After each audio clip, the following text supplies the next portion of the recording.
tuned in this way if the universe is to permit life.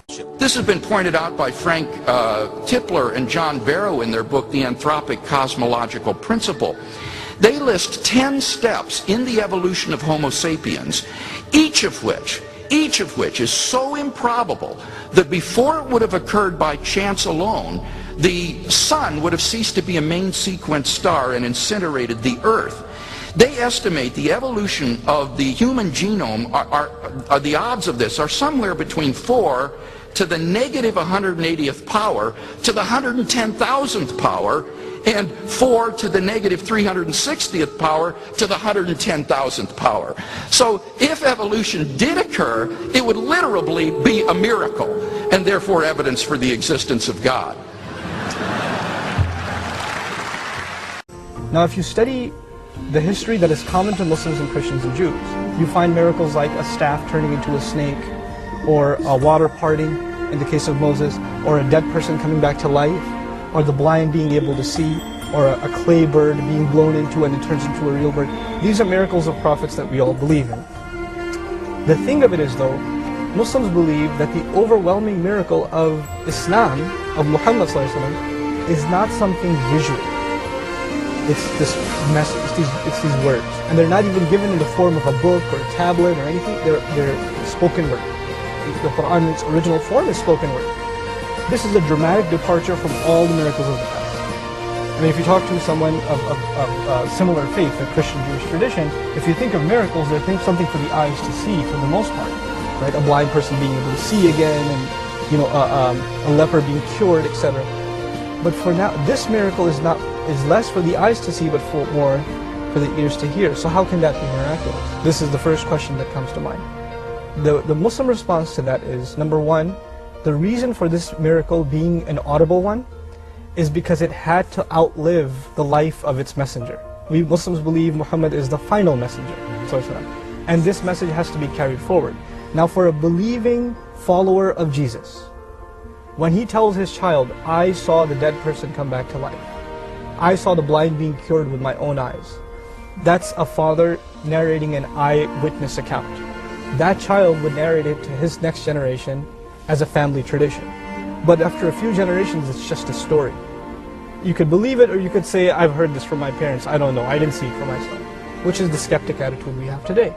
The final messenger was given a miracle that you... Now, when I got into Arabic studies, and I started diving into this question of what makes the Quran miraculous, I started discovering things that literally overpowered me. And I'm still a student of them. I actually teach a seminar that's traveling the country called Divine Speech. And the entire intent of the seminar is to expose the literary marvel of the Quran to an English-speaking audience without resorting to Arabic. That's the seminar. Now, just one example. The Quran, Muslims believe, is a spoken word, it's not written. We also believe that Muhammad didn't have the ability to write. We also know that when he would recite the Quran, there would be dozens of followers and they would immediately memorize what he said, and it would just spread. So there's no editorial process. You can't go back on what you recited. It's gone, it's out there now, you can't take it back. It's kind of like sending an email nowadays, right? Now, just as an example, one phrase in the Quran that's part of a large discussion is the phrase وَرَبَّكَ فَكَبِّرْ. In Arabic it says وَرَبَّكَ فَكَبِّرْ, which means, and declare the greatness only of your Lord. Now recall I said something about a fusion of style and content. The content is beautiful, and it's part of a passage in which the signs of the Lord have been mentioned, the struggle has been mentioned, and then the messenger is being told, declare the greatness only of your Lord. What's interesting is the phrase وَرَبَّكَ فَكَبِّرْ is a palindrome. In other words, it spells backwards and forwards the same way. So the Quran is declaring the greatness of the Lord in a way, in its spelling form, and there's multiple instances in the spoken Quran, that it's actually a linguistic palindrome. Now, when you want to generate a palindrome in English, like race car, or Bob, or dad, or something like that, small one-syllable ones are easy to generate. Maybe a big word is a little harder, but a sentence, it would take you some time to sit down with words that are spelled backwards and forwards and come up with something that, and then even if you do that, your concern isn't your content. What's your concern? The spelling. So the spelling is actually dictating your content. Here you have multiple instances in the Quran where the content hasn't been altered. The content is continued, it flows with the passage, and yet the spelling structure is, it's a palindrome, it's symmetrical backwards and forwards the same way. And this is not one, these are multiple instances in the Quran, and this is one area of the many areas of the linguistic marvel of the Quran.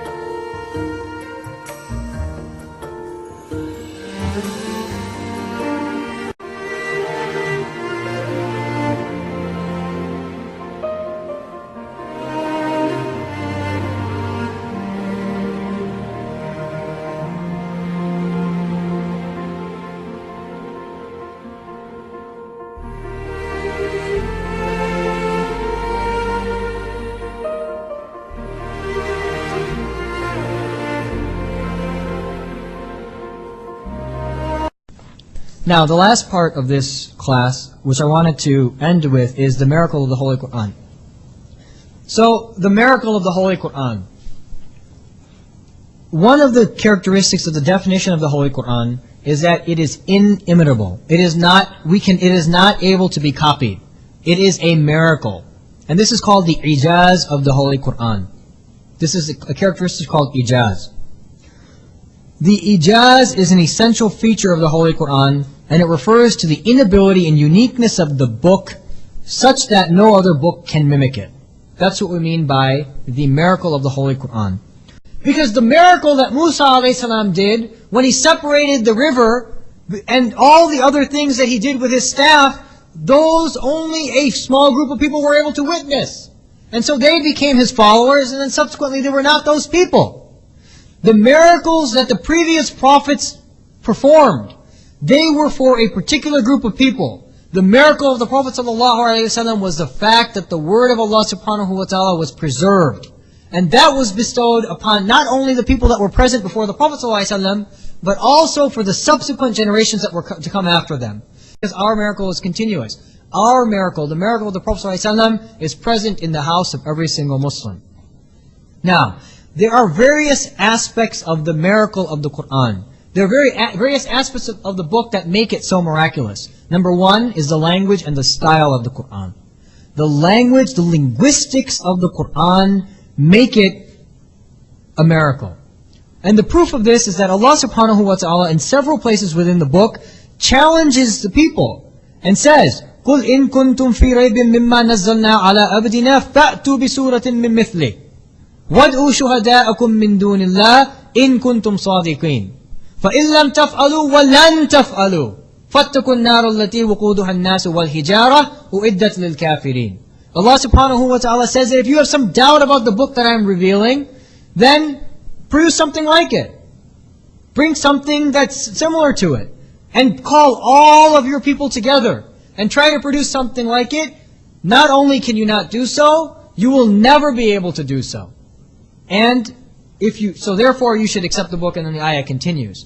So this is the proof of its miracle. That Allah subhanahu wa ta'ala stood up and challenged all of humanity to produce something like it. And no one has ever been able to do so up until now. And no one will ever be able to do so. And look at the way the challenge is being phrased, subhanAllah. فَإِن لَمْ تَفْعَلُوا وَلَن تَفْعَلُوا. And if you have not been able to do so, and you will never be able to do so. Now think about it this way. If you go to your chemistry teacher, after you finish an exam, and you say, here, find a mistake. Find a mistake in this exam. After you write the exam, imagine how the teacher will respond. They'll say, well, I'm going to look at this case test twice and pick out a mistake. And then if you say, find a mistake, you're never going to find a mistake. He's going to sit there and look at that test until he finds a mistake. This is how Allah subhanahu wa ta'ala is challenging humanity. One thing Allah is saying, you can't do it. And then He's saying, you'll never be able to do it. And still, despite the enormity of this challenge, no one in mankind, despite their greatness of their linguistic ability, has ever been able to copy the linguistics of the Quran. Forget about the content. The content in and of itself is supreme. Just the linguistic style of the Holy Quran. So that's the first and foremost miracle of the Qur'an. The second miracle is the fact that it would prophesize future events. In fact, Allah subhanahu wa ta'ala, for example, states